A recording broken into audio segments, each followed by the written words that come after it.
এই রেড রোডের নামাজের ইতিহাসটা একটু যদি পিছিয়ে যায়, শহীদ মিনার ময়দানে ছিল। শহীদ মিনার ময়দানে আগে নামাজ হতো। বর্ষা একটা সময় বর্ষায় প্রচণ্ড বৃষ্টি হয়েছিল, মাঠে আর নামাজ পড়ার উপযুক্ত ছিল না।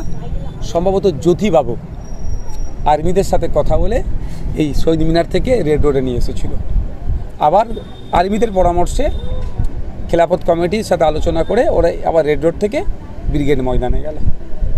এর কী রহস্য আছে এখনই বলতে পারবো না আমি।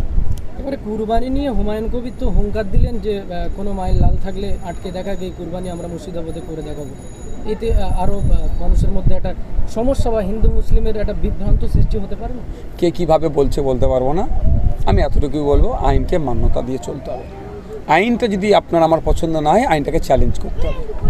এই শর্ট পিরিয়ডে এখন আইনটা চ্যালেঞ্জ করে কিছু লাভ হবে না, আমি যতটুকু দেখেছি। আমি আগামী দিনে মামলা করতে যাচ্ছি, 14 বছরের পরে বলছে জবা করা যাবে, হত্যা করা যাবে, তো টোটালি হত্যা করা যাবে না, এক্সপোর্ট করা যাবে না।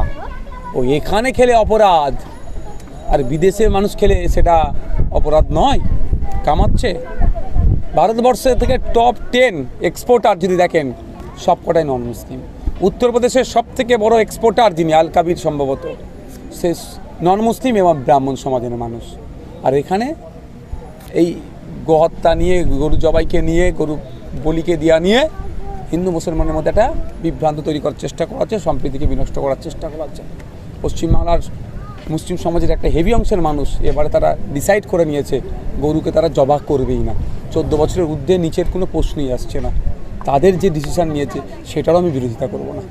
একেবারে পেট্রোল ডিজেলের দাম এটা নিয়ে একেবারে চতুর্থবার বাড়তে বাড়তে একবার দুবার তিনবার চতুর্থবার বেড়েই গেল, বেড়ে 13 টাকা 59 পয়সায় এসে দাঁড়িয়েছে। কেন শুভেন্দুবাবুকে প্রশ্ন করেন না? এটা শুভেন্দুবাবুকে